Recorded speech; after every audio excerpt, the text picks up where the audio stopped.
니는 거실 바닥에서 자라. 나는 이 안방 쓸 거다.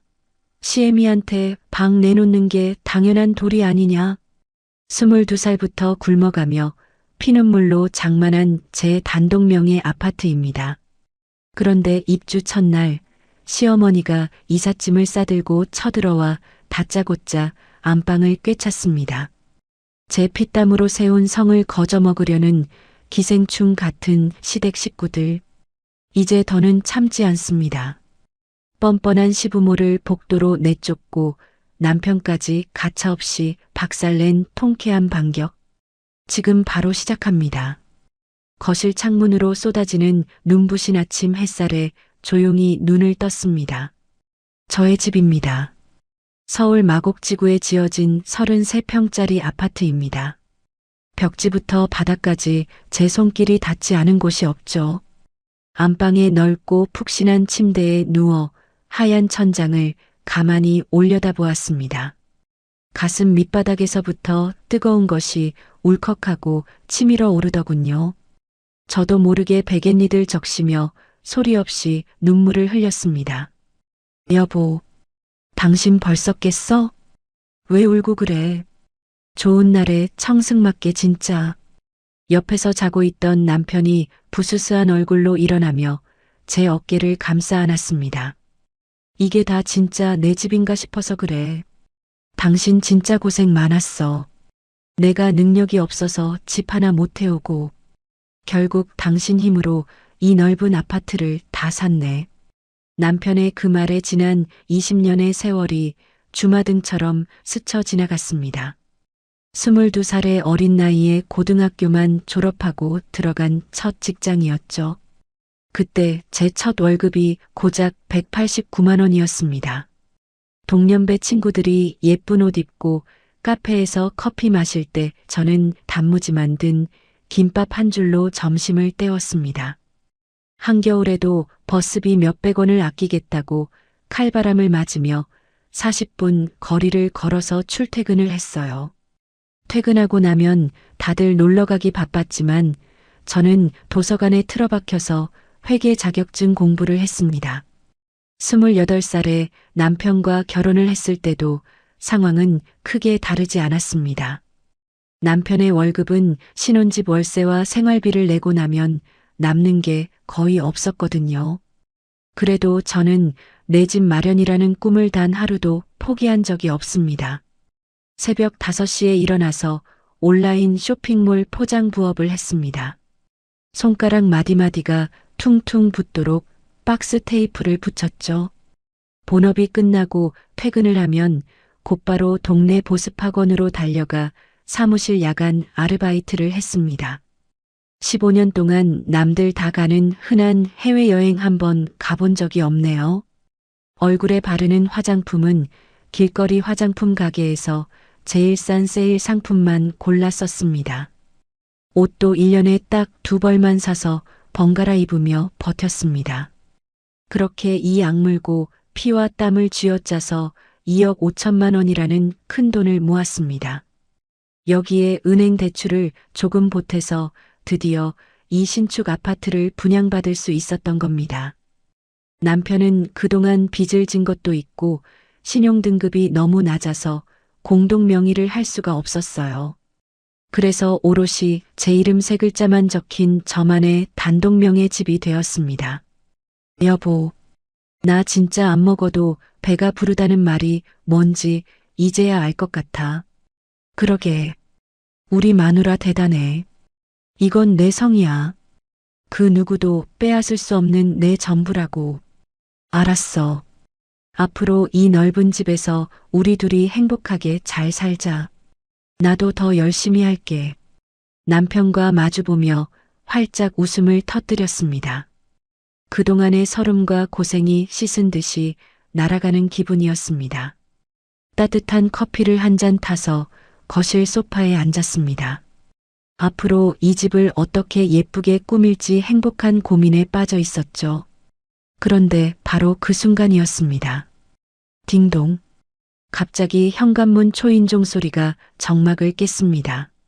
아침 일찍부터 올 사람이 없는데 누구지 싶었죠. 여보, 누가 왔나 봐. 당신이 한번 나가봐. 저는 커피잔을 내려놓고 인터폰 모니터 앞으로 다가갔습니다.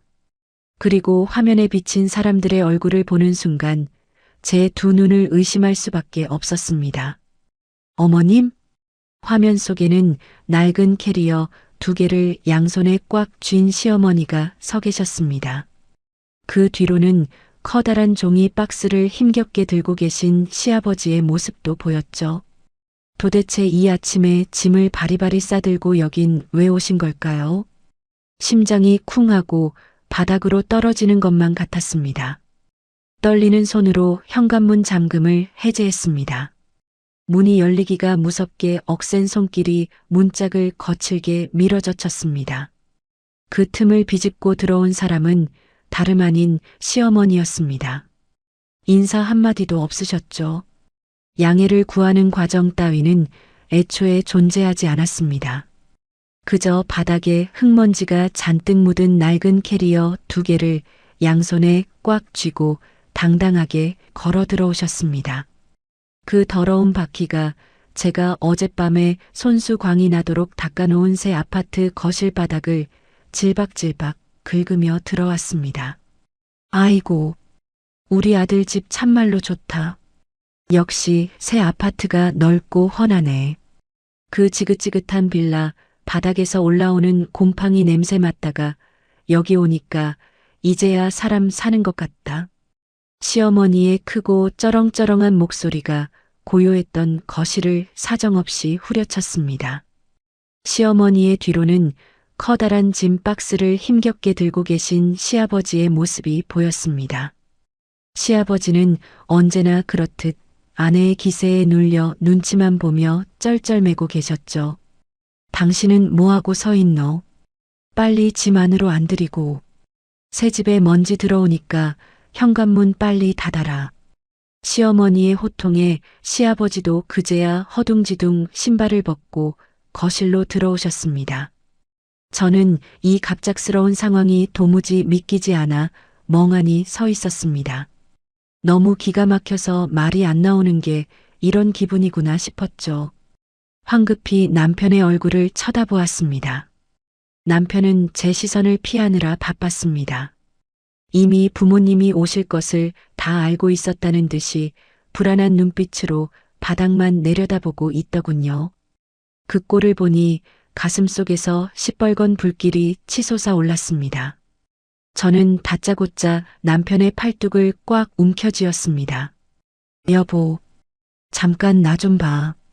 저는 억지로 남편을 주방 구석으로 질질 끌고 갔습니다. 시부모님이 듣지 못하게 목소리를 최대한 낮게 깔고 이빨을 꽉 깨문 채 따져 물었죠. 이게 도대체 무슨 상황이야? 어머님, 아버님이 짐까지 바리바리 싸들고 이 아침에 여길 왜 오신 거냐고. 당신 알고 있었지. 그래서 아까 현관문 열 때 내 눈치 본 거지. 남편은 이마에 식은 땀을 뻘뻘 흘리며 기어 들어가는 목소리로 대답했습니다. 아니 그게 어머니가 한 며칠만 우리 집에 계시다 가신다고 하셔가지고 나도 어제 밤늦게 연락을 받았어. 뭐? 며칠을 계셔? 입주 첫날부터 시부모님이 며느리 집에 말 한마디 없이 들이닥치는 게 말이 된다고 생각해. 그걸 왜 이제야 말하는데? 빌라 보일러가 갑자기 고장이 났대잖아. 아무리 그래도 부모님을 그 냉골에서 덜덜 떨며 주무시게 할 수는 없잖아. 보일러만 고치면 바로 가실 거니까 당신이 며칠만 참아줘. 당신은 그걸 왜 지금 말해? 나한테 미리 상의를 했어야 할 거 아니야. 미안해. 어머니가 당신한테는 절대 미리 말하지 말라고 화를 내셔서 나도 어쩔 수가 없었어. 변명만 늘어놓는 남편의 등짝을 시원하게 한 대 후려치고 싶었습니다. 자기 어머니한테 안 된다는 말 한마디를 못해서 평생을 질질 끌려다니는 저 마마보이 성격은 늙어서도 고쳐지질 않네요. 하지만 여기서 남편을 쥐어짜봐야 당장 해결될 일이 아니었습니다. 일단 마음을 가라앉히기 위해 깊게 심호흡을 하고 다시 거실로 나갔습니다. 그런데 거실로 나간 저는 제 두 눈을 의심할 수밖에 없는 충격적인 장면을 목격하고 말았습니다. 시어머니가 거실을 지나 가장 큰 방인 저희 부부의 안방문을 벌컥 열고 들어가신 겁니다. 제가 큰맘 먹고 백화점에서 장만한 하얀색 최고급 침구 위에 시어머니가 털썩 주저앉아 계셨어요. 밖에서 입고 온 더러운 외투도 벗지 않은 채 푹신푹신한 매트리스를 손으로 쓰다듬으며 아주 만족스러운 미소를 짓고 계셨죠. 아이고, 이 방이 창문도 큼지막한 게 해가 아주 잘 드네.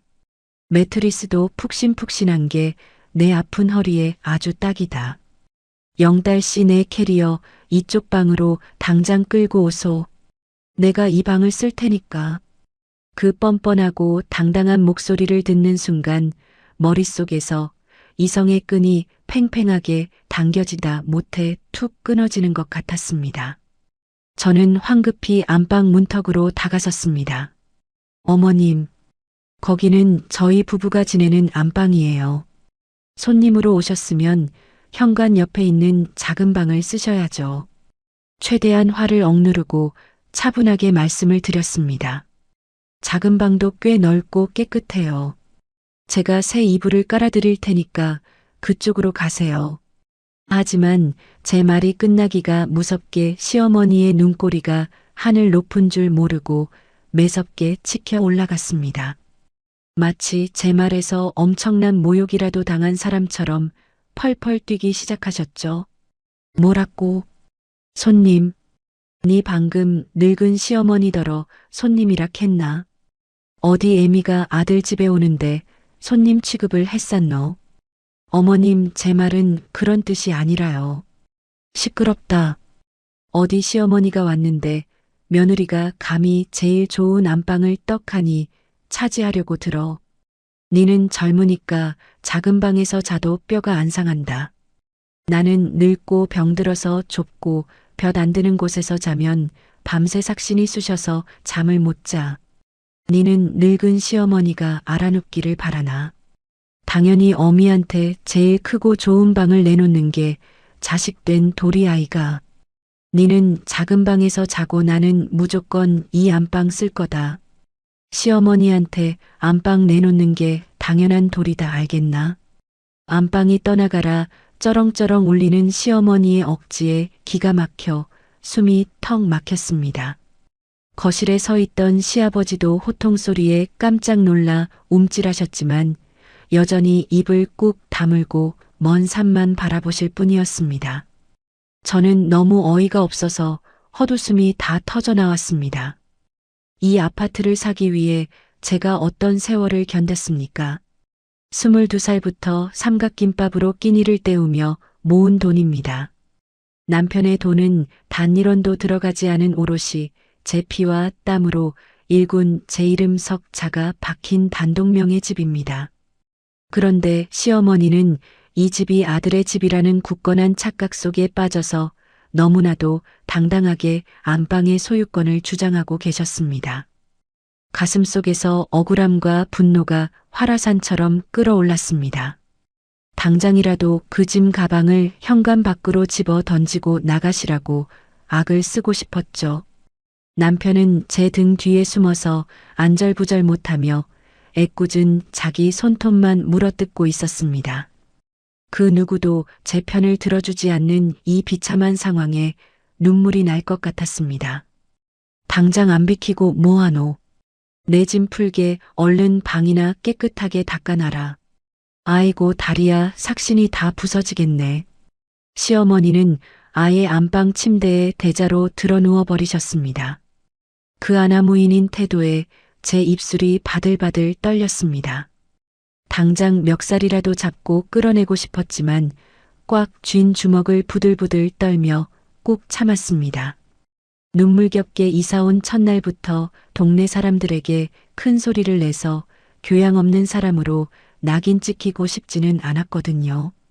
어금니를 꽉 깨물고 입술 안쪽 연한 살을 피가 나도록 짓씹었습니다. 보일러를 고칠 때까지만 며칠 머무시겠다고 했으니 일단은 그 말을 믿어보기로 했습니다.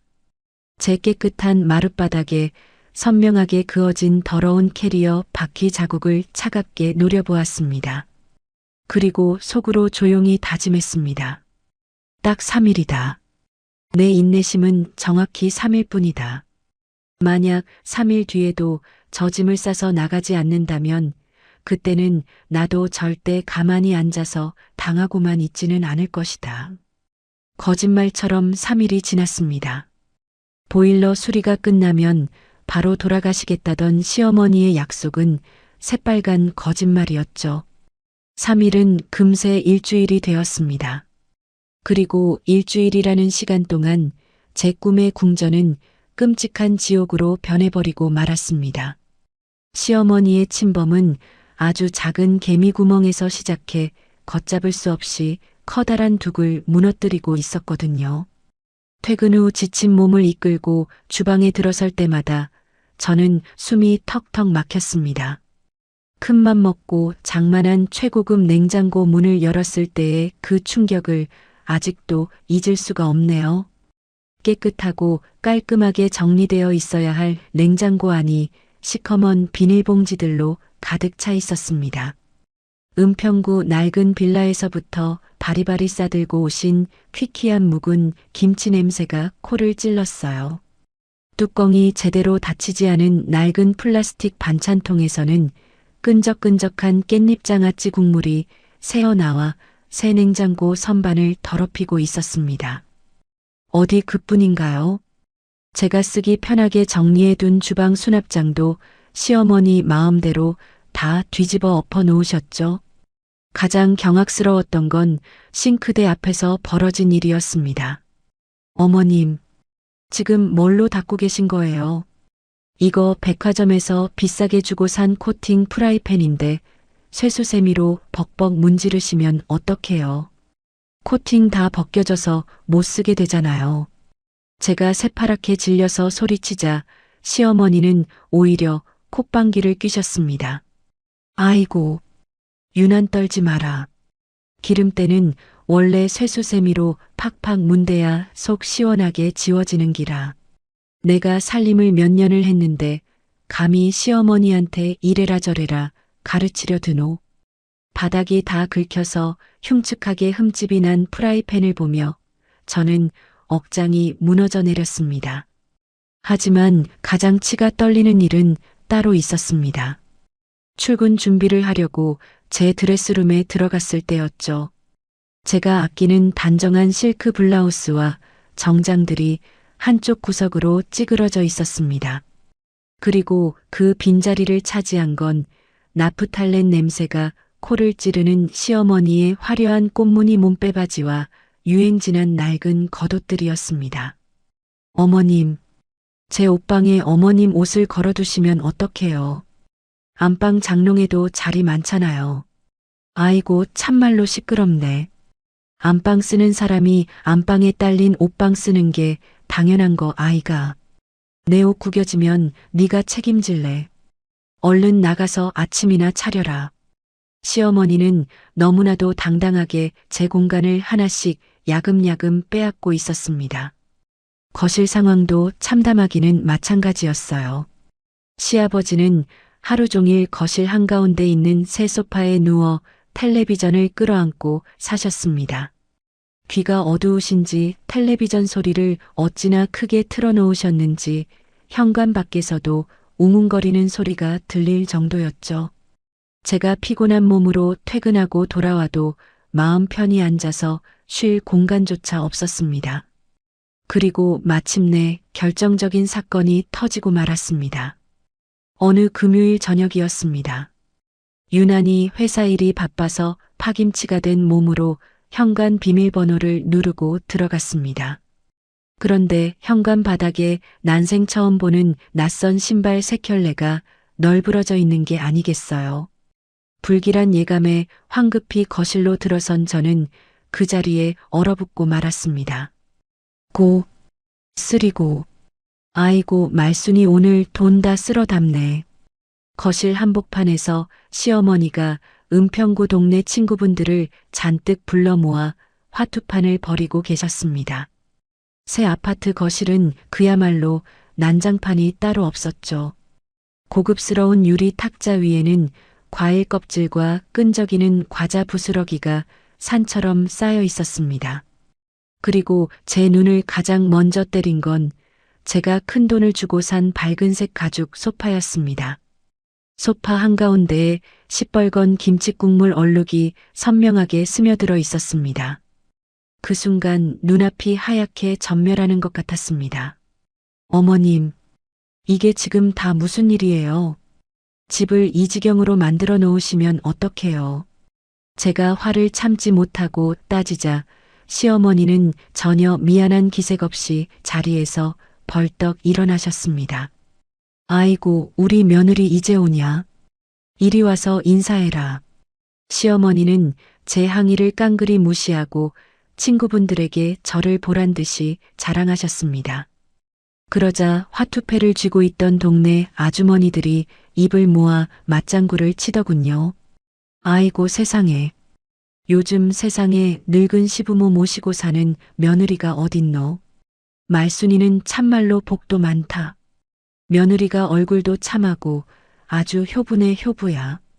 제 속은 시커멓게 타들어가는데 그들은 자기들끼리 북치고 장구치며 웃고 떠들었습니다. 저는 치밀어 오르는 분노를 간신히 억누르며 돌아서야 했습니다. 그 길로 저는 작은 방에서 퇴근 후 옷을 갈아입고 있던 남편을 찾아갔습니다. 남편의 멱살이라도 잡고 싶은 심정으로 방문을 쾅 닫고 소리쳤죠. 당장 부모님 내보내. 나 더는 못 살아. 이게 집이야. 당신 당장 나가서 어머님 친구분들 다 돌려보내고 두 분 다 짐 싸시라고 해. 여보, 나도 아는데.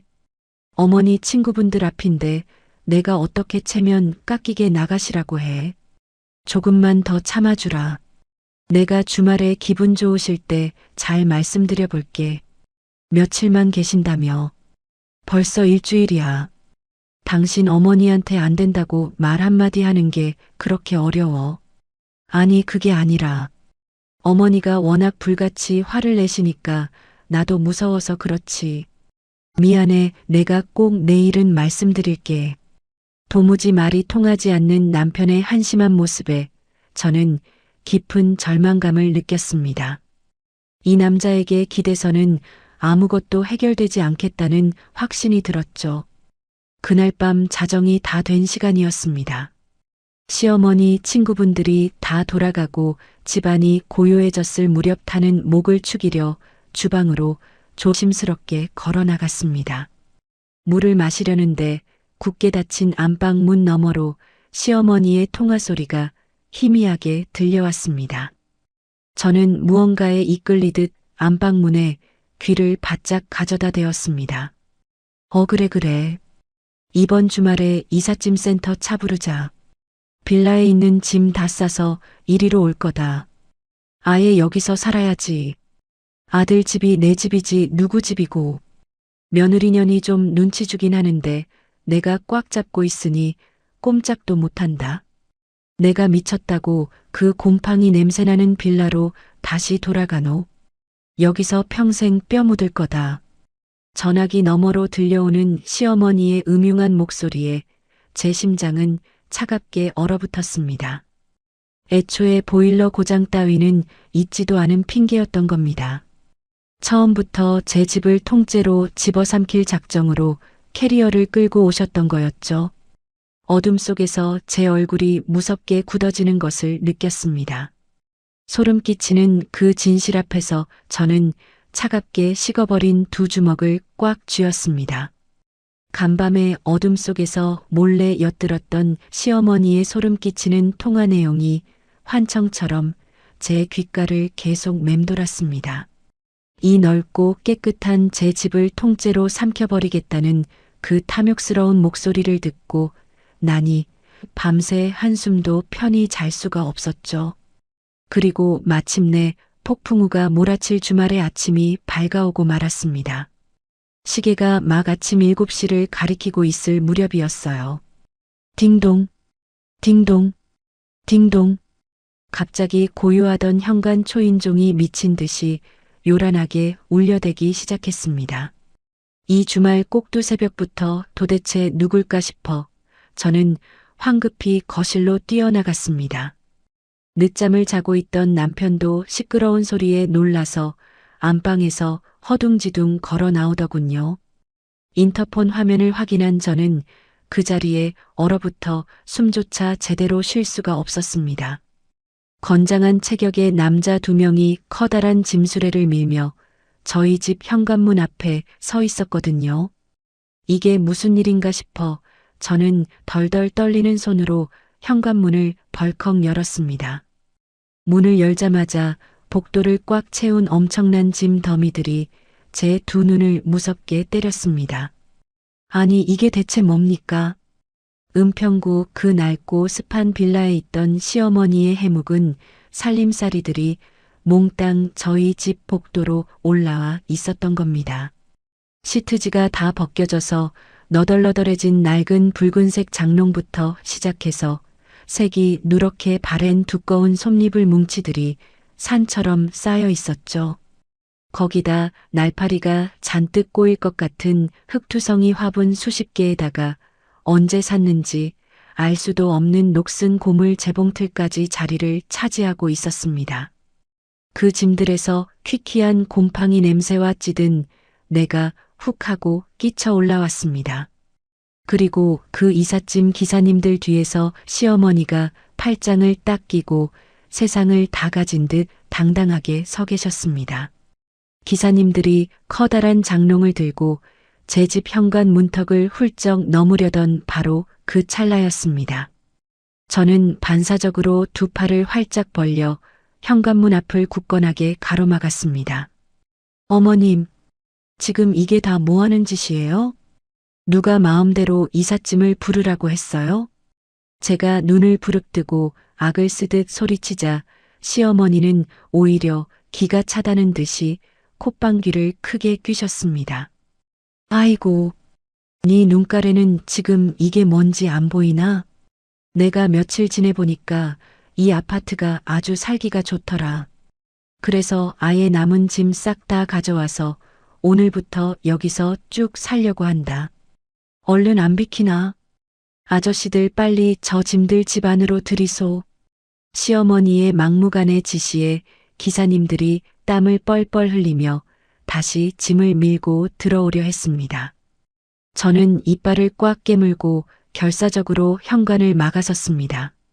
제 등 뒤에서 이 모든 상황을 지켜보던 남편은 사색이 되어서 어쩔 줄을 몰라 발만 동동 구르고 있었죠. 저는 고개를 획 돌려 등 뒤에 숨은 남편을 매섭게 노려보았습니다. 당신이 어머니한테 아예 이사 오시라고 허락한 거야? 당장 내 눈 똑바로 보고 대답해.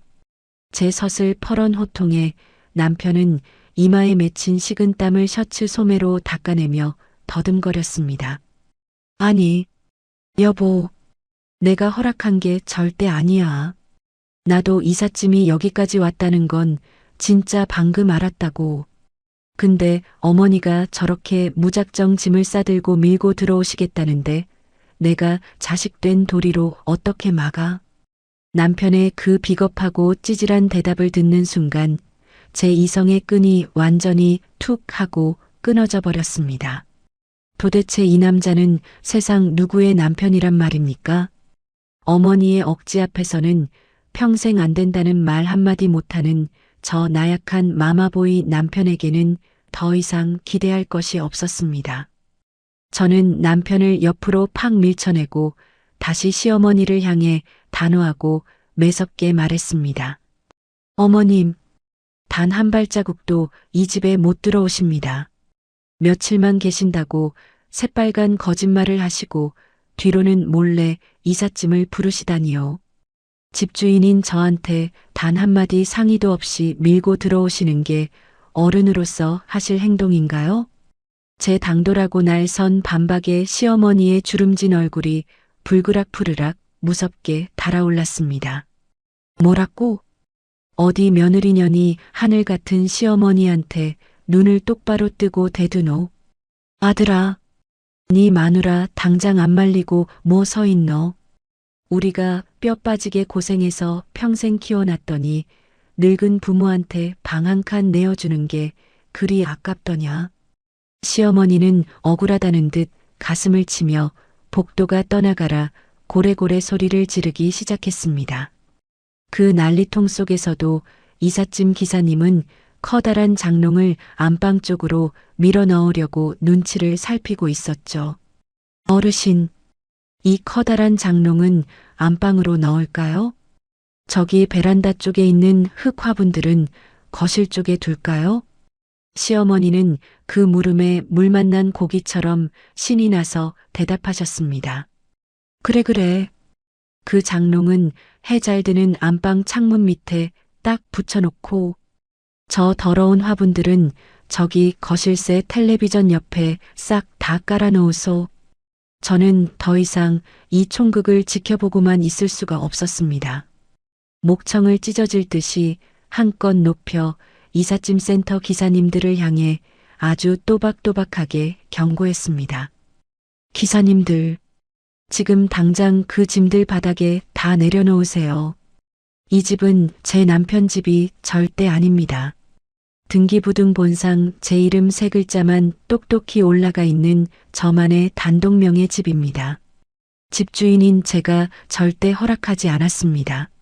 제 동의도 없이 남의 집에 무단으로 짐 들이시면 이거 명백한 주거침입으로 지금 당장 경찰에 신고할 겁니다. 제 입에서 주거침입과 경찰 신고라는 차갑고 무서운 단어가 나오자 기사님들의 움직임이 일제히 얼어붙었습니다. 당황한 기사님들은 무거운 짐을 복도 바닥에 쾅 하고 내려놓고는 난처한 얼굴로 시어머니와 저를 번갈아 쳐다보았죠. 자신의 뜻대로 이삿짐이 집 안으로 들어가지 않자 시어머니는 완전히 이성을 잃고 폭발하셨습니다. 급기야 차가운 복도 바닥에 철퍼덕 주저앉아 대성통곡을 하기 시작하신 겁니다. 아이고 동네 사람들. 다들 문 열고 나와서 이것 좀 보소. 독사 같은 며느리년이 늙고 병든 시부모를 길바닥에 내쫓으려 하네. 애미 내쫓는 천하에 쳐죽일 불효자식들입니다. 이 독한 불효 며느리야. 네가 부모를 이리 대접하고도 천벌을 안 받을 줄 아나. 토요일 이른 아침부터 복도에서 소름 끼치는 고성이 오가니 조용하던 아파트 전체가 발칵 뒤집히고 말았습니다. 건너편 이웃집 문이 빼꼼 열리고 위층과 아래층 사람들이 계단으로 나와 웅성거리는 소리가 귓가를 때렸습니다. 남편은 동네 창피하다며 자기 얼굴을 양손으로 푹 가리고 제발 그만 좀 하라고 제 바지가랑이를 잡고 징징대기 바빴습니다. 하지만 저는 저를 구경하는 주변 사람들의 시선 따위는 털끝만큼도 신경 쓰지 않았습니다. 여기서 제가 약해져서 단 한 발짝이라도 물러서면 내 남은 인생과 피땀 흘려 산 내 집이 통째로 먹힌다는 걸 너무나도 뼈저리게 잘 알고 있었으니까요. 어머님 집은 은평구 빌라입니다. 여기는 제가 허리띠 졸라매고 피땀 흘려번 제 돈으로 산 제 집이에요. 절대 안 됩니다. 단 하나의 짐도 이 집 문턱을 절대로 넘을 수 없습니다. 저는 굳게 닫힌 현관문을 양손으로 꽉 붙잡고 악착같이 독하게 버텼습니다. 제가 눈에 핏발을 세우고 한치의 흔들림 없이 버티자 결국 짐을 나르던 기사님들도 더 이상은 곤란하다며 철수하겠다고 손사래를 치시더군요. 동네 사람들의 수군거림이 눈덩이처럼 점점 커지자 기세등등하던 시어머니도 어쩔 수 없이 한 발 물러서야만 했습니다. 결국 당장 가져온 짐들 중에서 부피가 큰 낡은 가구들은 아파트 지하에 있는 세대별 임시 창고에 꾸역꾸역 처박아 두기로 합의를 봤습니다. 시어머니는 남편의 부축을 받으며 지하 창고로 향하는 내내 저를 향해 도끼를 가득 품은 무서운 눈을 희번덕거리셨습니다. 네 참말로 독한 년인 줄은 알았지만 이 정도일 줄은 꿈에도 몰랐다. 이게 끝인 줄 아나? 내가 기어코 이 집에 내 짐 다 드리고 안방 꿰차고 말 거다. 어디 한번 두고 보자. 폭풍 같았던 아침 대소동이 끝나고 굳게 닫힌 현관문을 기대고 거실로 돌아오자 다리에 툭 하고 힘이 풀렸습니다. 그 자리에 철퍼덕 주저앉고 말았죠. 온몸이 식은땀으로 흠뻑 젖어 있었고 심장은 금방이라도 터질 듯이 거칠고 아프게 뛰고 있었습니다. 남편은 제 눈치를 슬슬 보더니 고개만 푹 숙인 채 말없이 작은 방으로 쏙 들어가 버렸습니다. 정말 뼛속까지 진저리가 처지는 지독한 외로움과 비참함이 파도처럼 밀려왔습니다. 이 넓고 화려한 아파트 안에서 온전한 제 편은 단 한 명도 없다는 잔인한 사실이 너무나도 선명하게 느껴졌습니다. 그날 밤이었습니다. 안방을 차지한 시부모님이 드르렁거리며 코를 골고 주무시는 소리를 들으며 저는 불 꺼진 거실 구석에 처량하게 웅크려 앉았습니다. 그리고 파르르 떨리는 두 손으로 조심스럽게 휴대폰을 꺼냈습니다. 제 유일한 혈육이자 가장 든든한 지원군인 친언니에게 전화를 걸었죠. 뚜루루 하는 신호음이 몇 번 울리지 않아 친언니의 익숙하고 따뜻한 목소리가 들려왔습니다. 체리마. 이 늦은 시간에 웬일이야? 저를 걱정하는 언니의 다정한 목소리를 듣는 순간 꾹꾹 눌러 담았던 서러움이 한꺼번에 터져나오며 목이 콱 메어왔습니다. 언니, 나 정말 이대로 가다간 숨막혀서 미쳐버릴 것 같아. 수화기 너머로 제 울음 섞인 목소리가 터져나가자 언니는 깜짝 놀라 무슨 일이냐고 물었습니다. 저는 그동안 참아왔던 서러움을 둑이 터진 것처럼 와르르 쏟아내기 시작했죠. 입주 첫날부터 말도 없이 밀고 들어오신 시부모님 이야기부터 오늘 아침 복도에서 벌어진 끔찍한 이삿짐 다소동까지 남김없이 다 털어놓았습니다. 제 친언니는 가족법을 전문으로 다루는 아주 똑 부러지는 변호사입니다. 언니는 제 이야기를 묵묵히 다 듣고 나더니 아주 깊고 무거운 한숨을 내쉬었습니다. 체리마, 울지 말고 내 말 똑바로 들어. 네가 거기서 감정적으로 소리 지르고 싸우면 너만 이상한 며느리 되는 거야. 이럴 때일수록 정신 바짝 차리고 아주 차갑게 법으로 싸워야 해. 언니의 그 냉정하고 단호한 목소리를 들으니 헝클어졌던 제 머릿속이 찬물이라도 뒤집어 쓴 것처럼 번쩍하고 맑아지는 기분이 들었습니다. 언니, 법으로 싸우다니? 내가 도대체 뭘 어떻게 해야 하는데? 언니는 변호사답게 지금 제가 처한 상황의 핵심을 아주 알기 쉽게 콕콕 집어서 설명해 주기 시작했습니다. 첫째, 그 아파트 등기부등본 떼어보면 내 이름 하나만 딱 올라가 있지? 시부모는 법적으로 그 집에 들어와서 살 권리가 단 1%도 없어.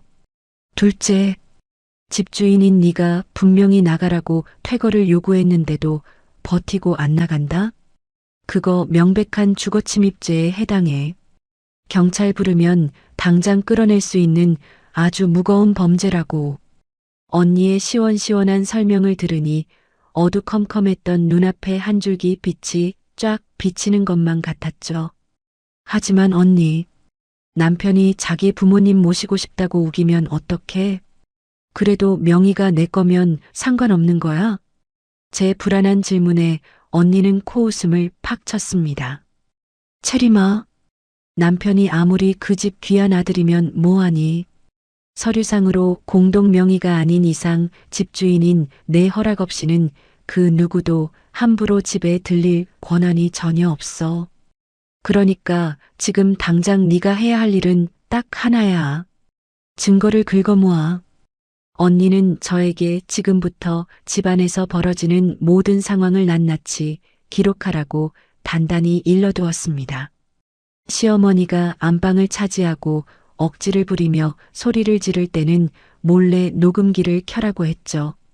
집주인 허락도 없이 무단으로 집안에 들여놓은 낡은 가구들과 짐더미들도 날짜가 나오게 꼬박꼬박 사진을 찍어두라고 덧붙였습니다. 남편이랑 주고받은 문자나 카카오톡도 다 캡처해둬. 네가 분명히 부모님 내보내달라고 요구했는데 남편이 회피하는 그 찌질한 내용들 전부 다 훌륭한 법적 증거가 될 거야. 알았어, 언니. 나 진짜 독하게 마음먹고 다 모아둘게. 언니와의 통화를 끝내고 나니 억울해서 덜덜 떨리던 두 손에 아주 단단한 힘이 꽉 들어가는 것을 느꼈습니다. 다음 날부터 저는 마치 비밀 요원이라도 된 것처럼 집안의 모든 것들을 수집하기 시작했죠. 시어머니가 제 비싼 화장품을 마음대로 푹푹 파서 쓰실 때도 화를 내는 대신 조용히 휴대폰 카메라를 들었습니다. 아이고, 며느리년이 아침부터 어딜 쏘다니노. 얼른 밥 안 차리고 뭐해. 시어머니가 거실 한복판에서 삿대질을 하며 악을 쓰실 때면 제 주머니 속에 있는 휴대폰 녹음기가 아주 선명하게 그 독집 목소리를 빨아들이고 있었습니다. 회사에 출근해서는 남편에게 카카오톡 메시지를 보냈습니다. 여보, 분명히 며칠만 계신다고 했지? 더 이상은 못 참아. 당장 부모님 모시고 나가줘. 그러자 남편에게서 구차한 답장이 곧바로 날아왔죠. 당신 진짜 왜 이래? 가족끼리 너무 야박하게 굴지 마. 어머니가 조금만 더 계시다 가신다니까 그냥 좋게 좋게 넘어가자. 저는 그 대화 내용을 보는 즉시 화면을 캡처해서 고스란히 저장해 두었습니다. 차곡차곡 증거가 쌓여갈수록 제 마음속의 두려움은 사라지고 오히려 무서운 냉정이 자리 잡기 시작하더군요. 그래, 이건 온전한 내 성이야. 이혼을 하든 경찰을 부르든 이 집은 절대 뺏기지 않아. 그날 밤 저는 굳은 결심을 안고 안방에 들어가지 못한 채 거실 소파에서 쭈그려 자고 있던 남편을 발로 툭툭 쳐서 깨웠습니다. 여보, 일어나서 내 말 똑바로 들어. 비몽사몽 일어난 남편을 향해 저는 아주 차갑고 무서운 목소리로 최후 통첩을 날렸습니다. 내가 당신한테 주는 마지막 기회야. 딱 일주일 줄 테니까 부모님 짐 싹 다 싸서 당신 손으로 직접 내보내. 제 매서운 눈빛에 남편은 어이없다는 듯이 헛웃음을 픽 하고 흘리더군요. 아이고 참나. 당신 진짜 무섭게 왜 이래. 어머니 아버지가 무슨 남이야? 길거리 나앉은 사람들도 아니고 내 부모인데 어떻게 나가라고 내쫓아. 만약 일주일 지나도 안 나가시면 어쩔 건데? 남편의 그 철없는 대답에 저는 이빨을 꽉 깨물고 남편의 눈을 뚫어지게 쳐다보았습니다. 일주일 뒤에도 부모님이 이 집에 남아 계신다면 나는 경찰 부르고 법적 절차 밟을 거야. 그리고 그날로 당신과도 영원히 끝이야. 내 말 허투루 듣지 마. 하지만 남편은 제 서늘한 경고를 귓등으로도 듣지 않는 눈치였습니다. 에이, 당신이 설마 경찰에 신고를 하겠어? 아무리 화가 나도 그렇지 가족끼리 무슨 경찰이야. 경찰이 오면 우리 집안 꼴이 뭐가 되냐. 겁주는 것도 적당히 해. 남편은 그렇게 대수롭지 않게 중얼거리며 다시 이불을 푹 뒤집어 쓰고 코를 골기 시작했습니다. 설마 제가 진짜로 경찰을 부를 거라고는 꿈에도 상상하지 못하는 저 오만한 태도에 헛웃음이 다 나왔습니다. 저는 곤히 잠든 남편의 등짝을 차갑게 내려다보며 입가에 서늘한 미소를 지었습니다. 그래, 어디 한번 두고 봐. 내가 설마 못할 것 같아? 가족이라는 핑계로 내 피와 땀을 거저먹으려 든다면 내가 얼마나 지독한 여자인지 뼈저리게 보여줄 테니까. 저 달콤한 착각 속에 빠져 있는 남편과 안방을 뻔뻔하게 차지한 시부모님을 향한 반격의 칼날이 제 마음속에서 아주 날카롭게 벼려지고 있었습니다. 남편에게 부모님을 내보내라며 일주일이라는 최후 통첩을 날렸습니다. 하지만 그 일주일은 제게 지옥보다 더 끔찍한 시간으로 다가왔습니다. 상황이 나아지기는커녕 하루하루 피가 마르고 뼈가 깎이는 고통의 연속이었죠. 당장 화요일부터 끔찍한 악몽이 시작되었습니다. 오후 2시쯤 회사에서 격리팀 직원들과 한참 바쁘게 월말 정산 회의를 하고 있을 때였어요. 갑자기 제 책상 위에 있는 내선 전화가 미친 듯이 요란하게 울려대기 시작했습니다. 아무 생각 없이 수화기를 집어든 순간 저는 온몸이 굳어버리고 말았습니다. 야, 이 처죽일 오라질려나. 네가 감히 내 아들놈을 시켜서 늙은 애미 보고 길바닥에 나앉으라 했나? 어디 시어머니를 내쫓으려고 환장을 해. 내가 오늘 니년 다니는 회사에 다 까발려서 얼굴을 아주 들고 다니지도 못하게 만들어줄 거다. 수화기 너머로 귀청이 떨어져라 악을 쓰는 시어머니의 목소리가 쩌렁쩌렁하게 울려 퍼졌습니다.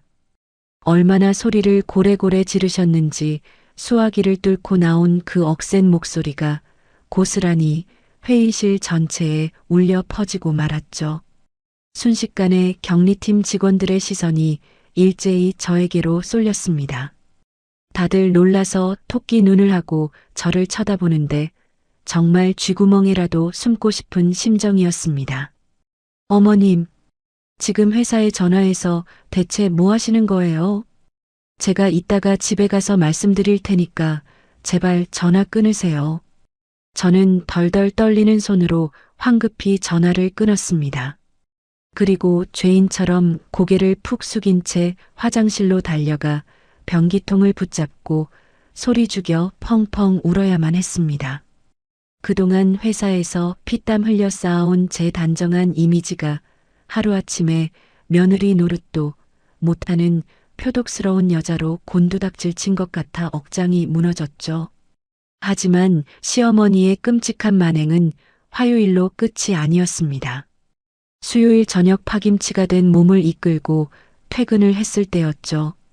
다음 날 입고 갈 정장을 다려놓기 위해 안방 문고리를 잡고 돌렸습니다. 그런데 철컥하고 걸리는 소리만 날 뿐 문이 열리지를 않는 겁니다. 너무 이상해서 자세히 들여다보고는 제 눈을 의심할 수밖에 없었습니다. 문고리가 옛날 여관방에서나 쓸 법한 투박하고 커다란 열쇠 구멍이 새로 뚫려 떡하니 박혀 있는 게 아니겠습니까? 어머님, 이게 대체 어떻게 된 일이에요? 안방 도어락이 왜 열쇠로 바뀌어 있는 거냐고요? 제가 기가 막혀서 소리치자 시어머니가 주방에서 사과를 아삭아삭 씹어 먹으며 걸어 나오셨습니다. 아이고 시끄럽다. 내가 낮에 열쇠 수리공 불러서 내 돈 주고 확 바꿔버렸다. 어디 시어머니 쓰는 방을 며느리가 허락도 없이 수시로 들락날락하려고 들어. 내 허락 없이는 이제 이 방에 한 발짝도 못 들어올 줄 알아라. 아 참 열쇠는 내 주머니에 딱 하나뿐이니까 달라고 떼쓰지 마라. 내 돈 주고 산 내 집입니다. 내 집 안방인데 집주인인 제가 문고리조차 마음대로 열지 못하다니요. 어이가 없어서 화를 내는 대신 헛웃음만 미친 듯이 터져나왔습니다. 남편은 베란다 구석에 쪼그려 앉아 바깥 풍경만 멍하니 쳐다보며 철저하게 제 시선을 피하고 있었습니다. 정말이지 피가 거꾸로 솟는다는 말이 무슨 뜻인지 온몸으로 실감하는 순간이었죠. 목요일이 되자 상황은 제가 통제할 수 없을 만큼 더 끔찍하게 꼬여만 갔습니다. 시어머니가 아예 작정을 하셨는지 아파트 단지를 돌아다니며 동네 아주머니들을 붙잡고 제 흉을 퍼뜨리기 시작하셨거든요. 아이고 들어들 보소. 우리 며느리가 돈 좀 번다고 유세를 어찌나 떠는지. 늙고 병든 시부모를 벌레 취급하며 길바닥에 내쫓으려고 환장을 했다 아입니까? 내가 억울해서 이 집 귀신이 될 깁니다. 시어머니의 그 악독한 입방정 탓에 동네 아줌마들의 수군거림이 제 귓가까지 들려왔습니다. 심지어 아파트 입주민 커뮤니티 게시판에는 며느리가 시어머니를 학대해서 쫓아내려 한다는 자극적인 익명의 글까지 떡하니 올라왔더군요. 퇴근길에 아파트 경비팀장님이 저를 보며 쯧쯧하고 혀를 차시는데 그 동정 어린 시선이 제 온몸을 날카로운 칼로 난도질하는 것 같았습니다. 억울하고 분해서 가슴을 퍽퍽 치며 혼자서 얼마나 피눈물을 흘렸는지 모릅니다. 그리고 마침내 지옥 같았던 일주일의 끝자락인 운명의 금요일이 되었습니다. 그날따라 일이 너무 많아서 밤 10시가 다 되어서야 녹초가 된 몸으로 현관 비밀번호를 누르고 집으로 들어섰죠. 신발을 벗고 무거운 고개를 들어 거실을 바라본 순간 저는 문자 그대로 숨을 쉴 수가 없었습니다. 눈앞에 펼쳐진 광경은 제 평생의 꿈을 아주 처참하게 짓밟아 놓은 끔찍한 쓰레기장 그 자체였으니까요. 제가 큰맘 먹고 장만한 북유럽풍에 세련된 하얀색 거실 테이블은 베란다 구석으로 볼품없이 밀려나 있었습니다. 그리고 그 자리에는 시어머니가 은평구 빌라에서 가져온 칠이 다 벗겨지고 상처투성이인 칙칙한 갈색 나무 갑상이 거만하게 자리를 차지하고 있었죠. 벽면도 마찬가지였습니다. 제가 심사숙고해서 인터넷을 뒤져 벽에 흠집 하나 안 내고 정성껏 걸어둔 예쁜 풍경화 액자는 온데간데 없었습니다. 대신 동네 정육점에서나 연말에 나눠줄 법한 시뻘건 커다란 달력이 보기 흉하게 걸려 있었어요. 그 옆으로는 시부모님의 빛바랜 낡은 촌스러운 사진 액자가 굵은 못으로 쾅쾅 무식하게 박혀 단단히 매달려 있었습니다.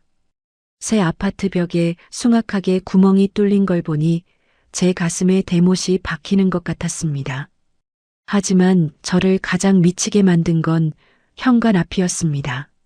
제가 기관지가 안 좋아서 백화점에서 벌벌 떨며 할부로 제일 비싼 돈을 주고 샀던 하얀색 공기청정기가 보였습니다. 그 소중한 공기청정기가 때가 꼬질꼬질한 종이 박스에 아무렇게나 처박힌 채 바닥에 뒹굴고 있었거든요. 제가 피와 땀으로 일구고 소중하게 꾸며놓은 저만의 안식처가 완벽하게 짓밟히고 처참하게 훼손되어 있었습니다. 아이고, 며느리 이제 오나. 거실이 너무 휑하고 정이 안 가서 내가 지하 창고에 내려가서 가져온 가구들로 사람 사는 냄새 좀 나게 꾸며봤다. 어떤 옷 훨씬 아늑하고 좋지. 그리고 네 잡동사니 물건들은 내가 돌아다니기 거치적거려서 현관 앞 박스에 다 쑤셔 박아놨으니까 주말에 알아서 내다 버려라. 시어머니는 거실 소파에 비스듬히 누워 텔레비전을 보며 아주 당당하고 뻔뻔하게 말씀하셨습니다. 옆에 앉은 남편은 이 끔찍한 상황 속에서도 그저 멍청하게 예능 프로그램을 보며 실실 웃고 있었죠. 저는 현관 앞에 선 채로 거실로 들어가지도 못하고 가만히 굳어 있었습니다. 아무 말도 하지 않았습니다. 화를 내며 악을 쓰지도 않았고 억울하다며 눈물을 흘리지도 않았습니다. 그저 현관에 우두커니 서서 딱 5분 동안 그 처참한 거실의 꼴을 조용히 눈에 담았습니다. 가슴속 깊은 곳에서 미친 듯이 끓어오르던 뜨거운 분노가 어느 순간 차갑게 식어내렸습니다. 그리고 아주 단단하고 뾰족한 얼음덩어리로 굳어지는 것이 선명하게 느껴졌죠. 가족이라는 알량한 이름표를 내세워 남의 뼈를 깎고 피눈물을 빨아먹으려는 저 기생충 같은 사람들에게 더 이상의 자비와 인내는 사치라는 걸 깨달았습니다. 저는 꽉 쥔 두 주먹을 천천히 풀었습니다. 그리고 굳게 담은 입술 사이로 서늘하고 조용한 웃음이 픽하고 터져나왔습니다. 아주 편안하고 차분한 미소가 제 얼굴에 번졌죠. 좋아. 당신들이 내 선의를 짓밟고 기어코 선을 넘겠다면 나도 당신들이 상상조차 못할 밑바닥까지 기꺼이 가주지. 참을 만큼 참았고 줄 수 있는 기회는 다 주었어. 이제 진짜 내 차례야. 결전의 날이 밝았습니다. 토요일 새벽 6시 정각이었죠. 저는 평소보다 일찍 일어나 세수를 하고 가벼운 옷차림으로 갈아입었습니다. 안방에서 쫓겨나 거실 소파에서 웅크리고 자고 있던 남편의 어깨를 툭툭 쳤죠. 여보, 일어나봐. 나 잠깐 마트 좀 다녀올게. 남편은 눈도 제대로 뜨지 못한 채 미간을 팍 찌푸렸습니다. 아유, 주말 아침 꼭두 새벽부터 무슨 마트를 가. 그냥 대충 시켜 먹지 좀. 어차피 일찍 깬 김에 바람 좀 쐬고 올 테니까 당신은 더 자. 저는 대수롭지 않게 대답하고는 현관문을 열고 밖으로 나섰습니다. 하지만 제가 향한 곳은 마트가 아니었습니다. 아파트 단지 정문 바로 앞에 있는 24시간 편의점이었죠. 편의점 창가 자리에 앉아 따뜻한 캔 커피를 하나 사서 손에 쥐었습니다. 그리고 매의 눈으로 저희 아파트 공동 현관문 쪽을 뚫어지게 주시하기 시작했습니다. 지난 일주일 동안 제가 지옥 같은 꼴을 당하면서도 그냥 가만히 있었던 게 아닙니다. 시부모님이 매일 아침 몇 시에 일어나서 무엇을 하시는지 아주 치밀하게 관찰하고 기록해 두었거든요. 시부모님은 매일 아침 7시만 되면 어김없이 동네 공원으로 아침 산책을 나가셨습니다. 정확히 아침 7시 10분이 되자 자동문이 열리며 익숙한 두 사람의 모습이 나타났습니다. 형광색 등산복을 화려하게 차려입은 시어머니와 시아버지였죠. 두 분이 팔짱을 끼고 단지 밖으로 완전히 사라지는 것을 두 눈으로 똑똑히 확인했습니다. 순간 제 입가에 차가운 미소가 번졌습니다. 저는 먹다 남은 커피를 쓰레기통에 냅다 던져버리고 뒤도 돌아보지 않은 채 집을 향해 전력 질주했습니다. 현관 비밀번호를 누르고 집 안으로 뛰어들어가자마자 저는 폭풍처럼 움직이기 시작했습니다. 가장 먼저 안방으로 달려가 굳게 닫힌 방문을 열어젖혔죠. 시어머니가 제 허락도 없이 무단으로 달아놓은 그 싸구려 자물쇠 따위는 중요하지 않았습니다. 안방 침대 위를 떡하니 차지하고 있던 퀴퀴한 솜니불부터 밖으로 질질 끌어냈습니다. 시어머니가 제 옷방에 쑤셔 박아놓았던 나프탈렌 냄새나는 촌스러운 옷가지들도 미련 없이 한꺼번에 푹푹 퍼담았죠. 화장대에 널브러져 있던 잡동사니들과 화장품들도 커다란 김장용 비닐봉지에 남김없이 쓸어 담았습니다.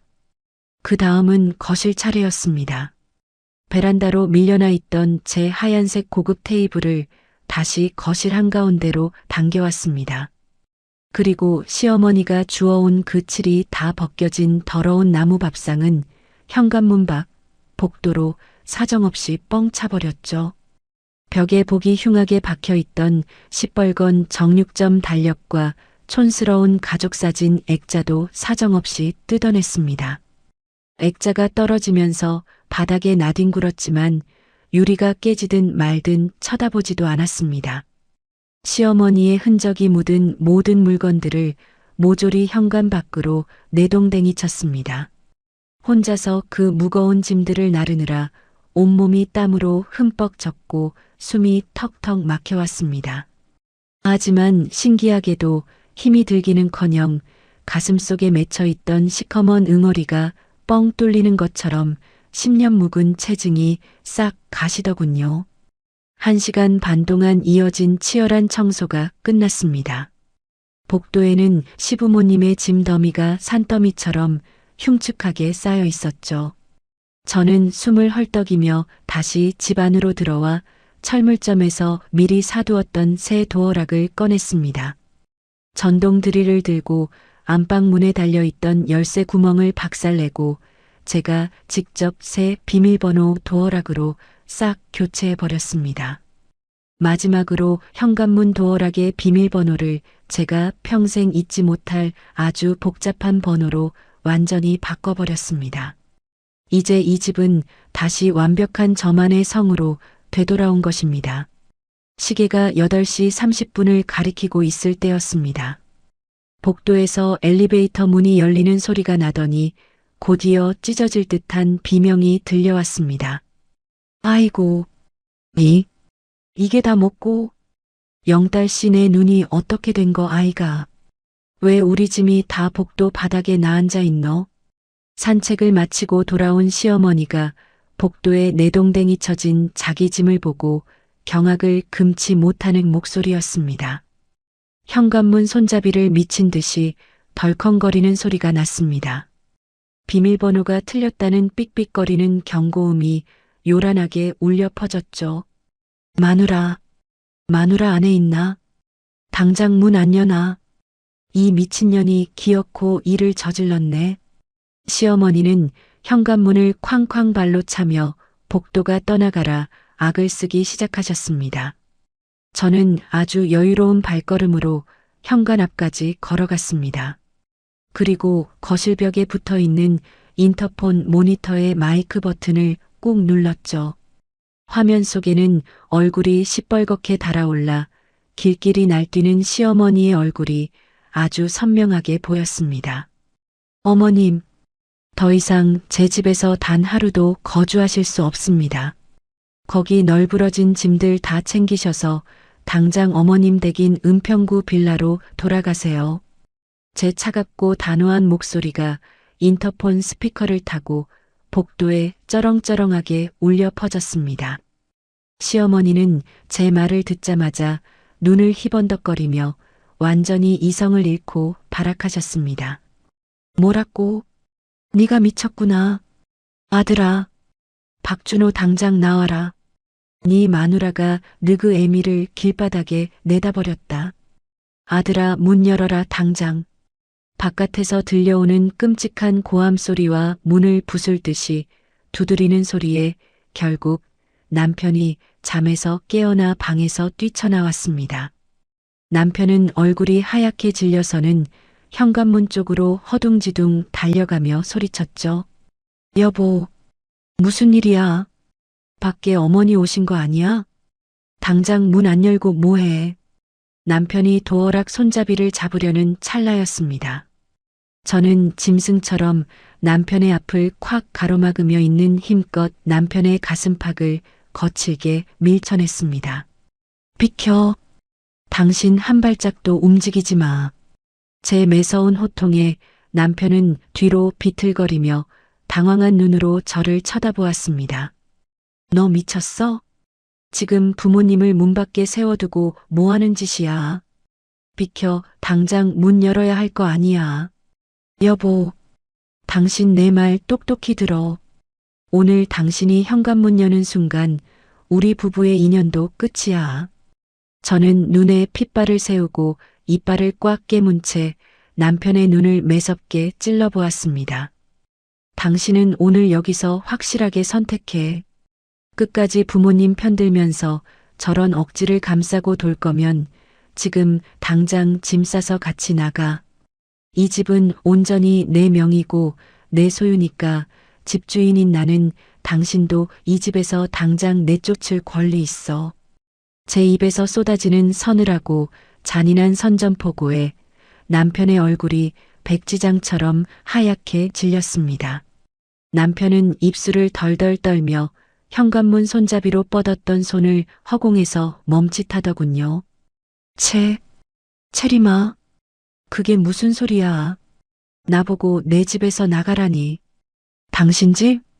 누가 그래 여기가 당신 집이라고? 착각하지 마. 여기는 22살부터 내가 밥 굶어가며 피눈물로 세운 내 성이야. 당신이 10원 한 장 보탠 적 있어? 문 열 거면 당신도 당장 나가서 영원히 들어오지 마. 밖에서는 시어머니가 현관문을 주먹으로 쾅쾅 두드리며 욕설을 퍼붓고 있었습니다. 하지만 집안은 쥐 죽은 듯이 차가운 정적이 흐르고 있었죠. 남편은 완전히 얼어붙어서 현관문과 제 얼굴을 번갈아 보며 옴짝달싹하지 못했습니다. 그 찌질하고 비겁한 눈동자가 사시나무 떨리듯 흔들리는 것을 보며 저는 비로소 짜릿한 승리감을 느꼈습니다. 복도 밖은 그야말로 아수라장이 따로 없었습니다. 현관문 밖에서는 시어머니가 차가운 시멘트 바닥에 철퍼덕 주저앉아 짐승처럼 통곡하고 계셨죠.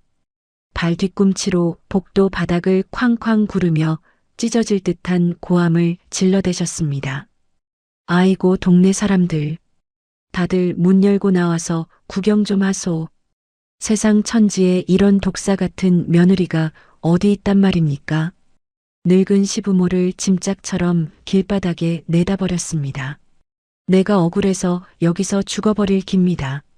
시어머니의 그 악다구니에 놀란 이웃 주민들이 하나둘씩 문을 열고 웅성거리기 시작했습니다. 시아버지는 옆에서 안절부절 못하며 동네 사람들을 향해 변명을 늘어놓고 계셨죠. 우리 마누라 말이 다 맞습니다. 며느리가 아주 천하의 몹쓸 년입니다. 아비규환이 따로 없네 참말로. 그때 엘리베이터 문이 열리더니 저희 아파트 경비팀장님이 헐레벌떡 뛰어 올라오시는 소리가 들렸습니다. 아니 어르신들, 여기서 이렇게 큰 소리로 난동을 피우시면 어떡합니까? 주민들 민원이 빗발치고 있어요. 경비팀장님의 만류에도 시어머니는 오히려 팀장님의 바짓가랑이를 붙잡고 더 크게 악을 쓰셨습니다. 집안에서 무기력하게 서 있던 남편은 밖에서 들려오는 끔찍한 소동에 사시나무 떨듯 온몸을 떨고 있었죠. 남편이 덜덜 떨리는 손으로 제 옷소매를 쥐며 애원했습니다. 여보, 제발 부탁이야. 동네 창피해서 나 얼굴 들고 못 살아. 일단 문 열고 부모님 안으로 모시자. 내가 다 잘못했으니까 제발 문 좀 열어줘. 저는 제 옷깃을 잡은 남편의 손을 벌레 보듯이 차갑게 뿌리쳤습니다. 당신은 저기 구석에 처박혀서 숨이나 쉬고 있어. 내가 경고했지. 문 여는 순간 당신도 당장 쫓겨날 줄 알아. 저는 침착하게 거실 소파 위로 걸어갔습니다. 그리고 탁자 위에 놓인 제 휴대폰을 집어들고 망설임 없이 112에 전화를 걸었습니다. 신호음이 한번 울리기가 무섭게 경찰관의 목소리가 들려왔죠. 네, 112 경찰입니다. 무엇을 도와드릴까요? 저는 밖에서 난리를 치는 시어머니의 비명소리를 배경음악 삼아 아주 또렷하고 차분하게 신고했습니다. 여기 마곡동 아파트인데요. 제 소유의 주택에 무단으로 짐을 들이고 침입하려는 사람들이 있습니다. 제가 분명히 퇴거를 요청했는데도 나가지 않고 복도에서 기물을 파손하며 난동을 부리고 있습니다. 빨리 출동해 주세요. 제가 경찰에 신고하는 모습을 본 남편은 그 자리에서 털썩 무릎을 꿇고 허연 입에 거품을 물듯 경악했습니다. 당신 지금 진짜 경찰을 부른 거야? 어머니 아버지를 경찰에 신고했다고? 저는 대답 대신 싸늘한 비웃음만 한번 날려주었습니다. 그리고 언니의 조언대로 그동안 차곡차곡 모아두었던 서류 뭉치를 품에 꽉 안고 현관문 앞에 당당하게 섰습니다. 10분 정도 지났을 무렵이었습니다. 복도에서 굵직하고 단호한 남자들의 목소리가 들려왔죠. 경찰입니다. 여기서 난동 피우시는 분들이 누굽니까? 경찰이 도착했다는 소리에 저는 천천히 도어락을 열고 밖으로 나갔습니다. 제가 문을 열고 나오자마자 바닥에 누워있던 시어머니가 벌떡 일어나더니 경찰관의 팔뚝을 덥석 부여잡았습니다.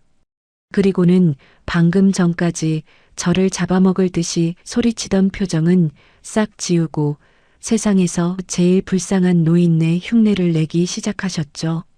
아이고 경찰 양반, 우리 좀 살려주소. 저 독한 며느리가 아들 집에서 늙은 부모를 내쫓으려고 환장을 했습니다.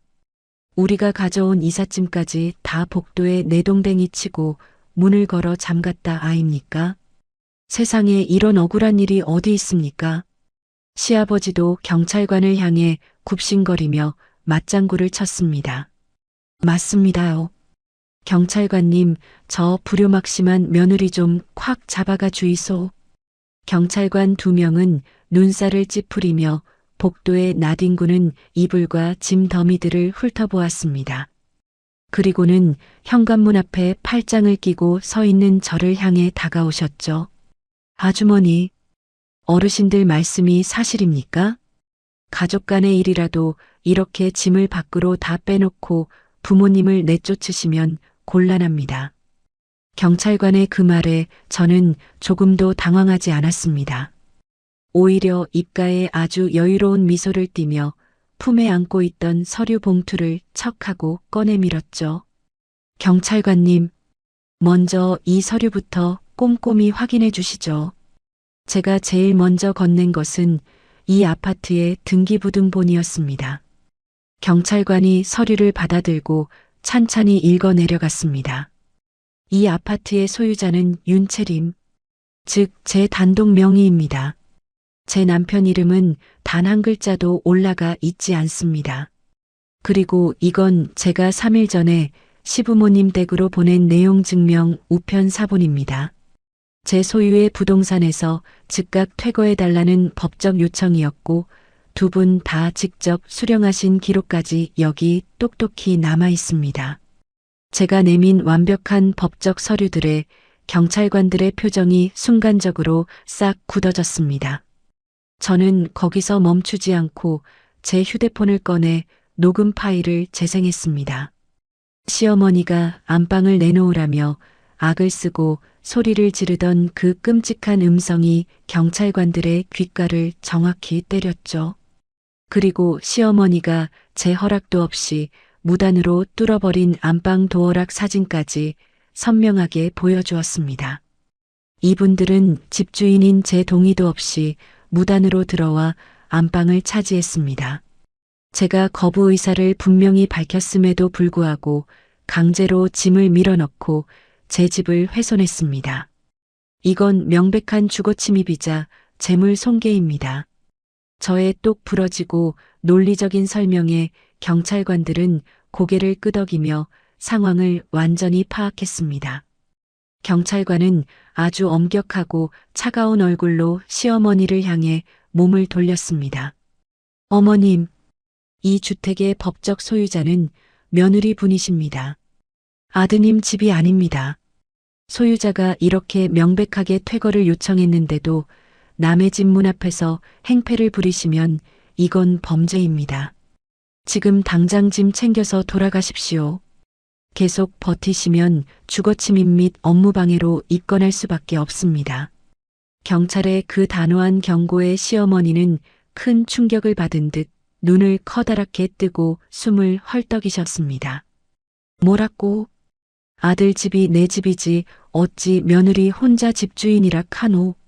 내가 내 아들 집에서 못 나간다는데 어느 놈이 나를 끌어내. 나를 죽여라 이놈들아. 시어머니는 현실을 부정하며 급기야 복도 바닥에 대자로 뻗어서 발버둥을 치기 시작하셨습니다. 경찰관이 일으켜 세우려 하자 시어머니는 경찰관의 팔을 핥히고 발길질까지 해댔죠. 어머님, 이러시면 공무집행 방해까지 추가됩니다.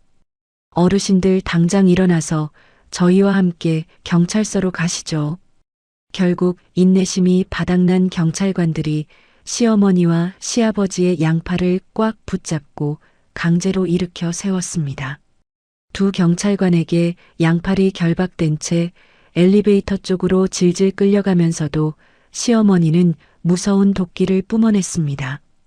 시어머니는 현관문 뒤에 숨어서 바들바들 떨고 있는 남편을 향해 피를 토하듯 소리치셨습니다.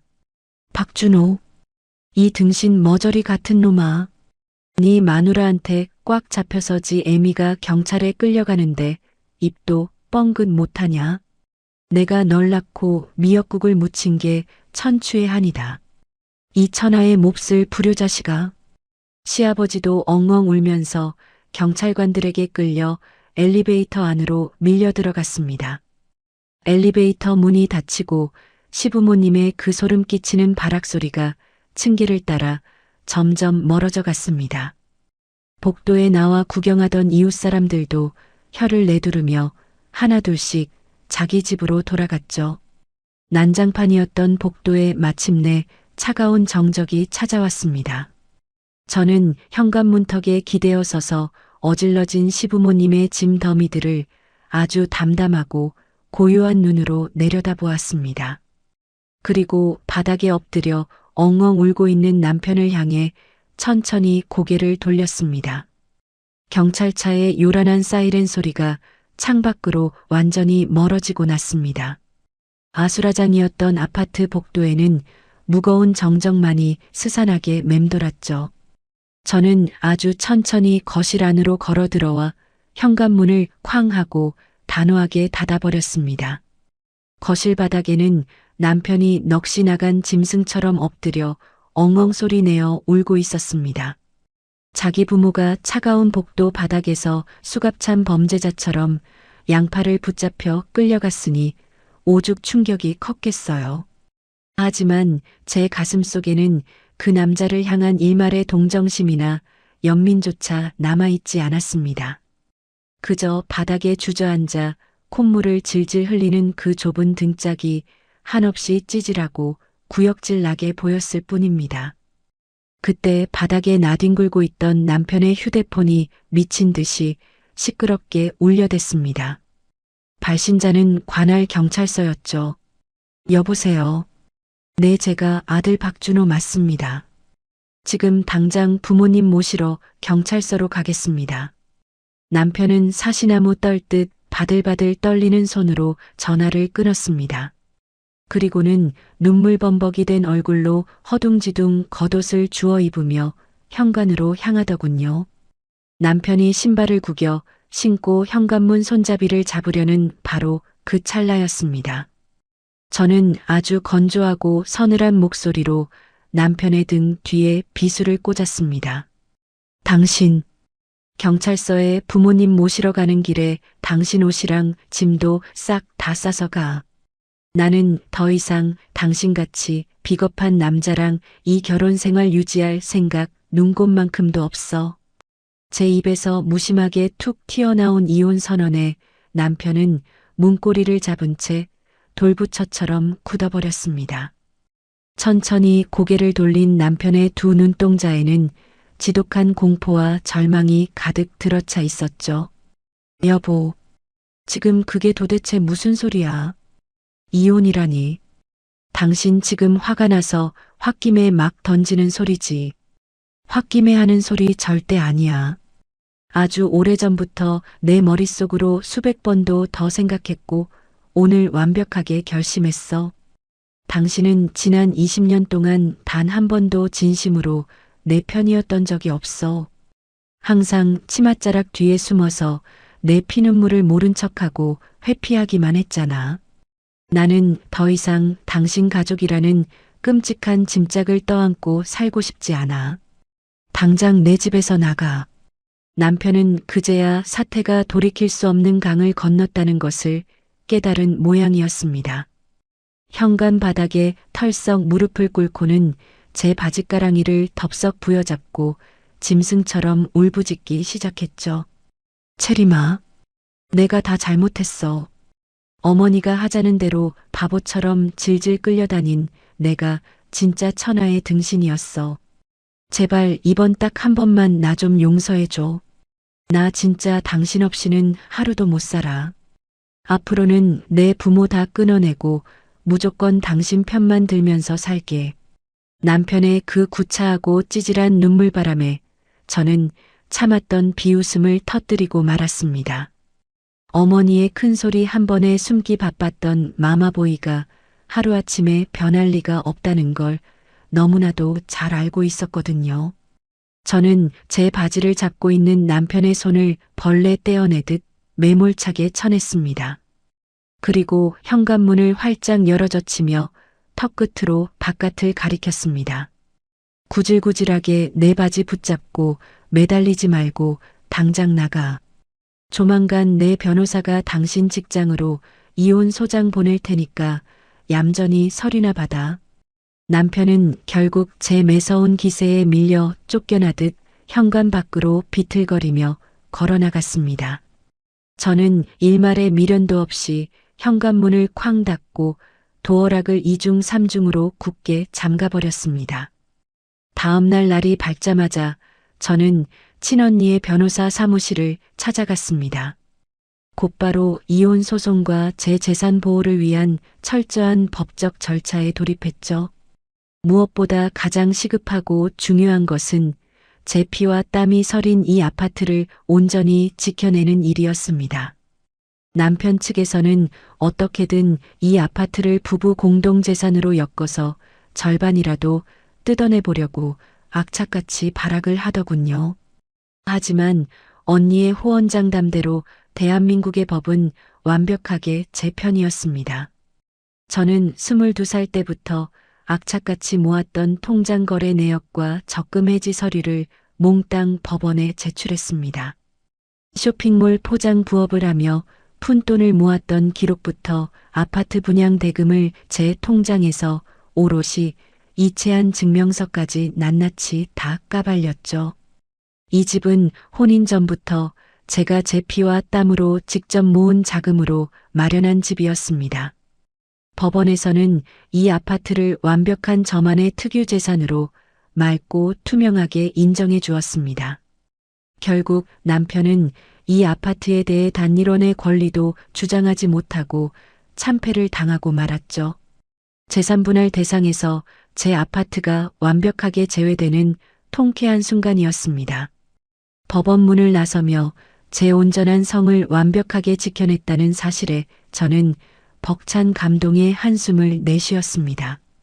한편 경찰서로 질질 끌려갔던 시부모님의 상황도 아주 사이다처럼 시원하게 돌아가고 있었습니다.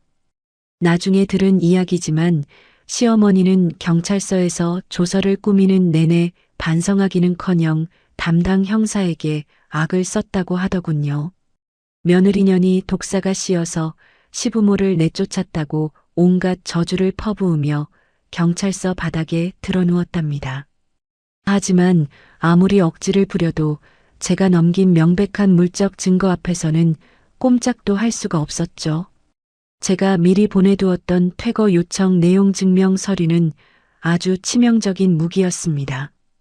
게다가 무단으로 박살내버린 안방 도어락 사진과 악을 쓰던 녹음 파일이 빼도 박도 못하는 증거로 채택되었거든요. 결국 시어머니는 경찰의 경고를 무시한 대가로 주거침입 및 재물손괴 혐의로 약식 기소가 되어버렸습니다.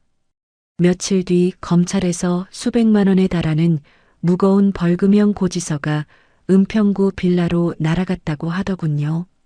평생 남의 돈 10원 한 장 뺏길까봐 손을 벌벌 떨며 살아온 시어머니에게 그 벌금 고지서는 그야말로 하늘이 무너지는 벼락이었을 겁니다.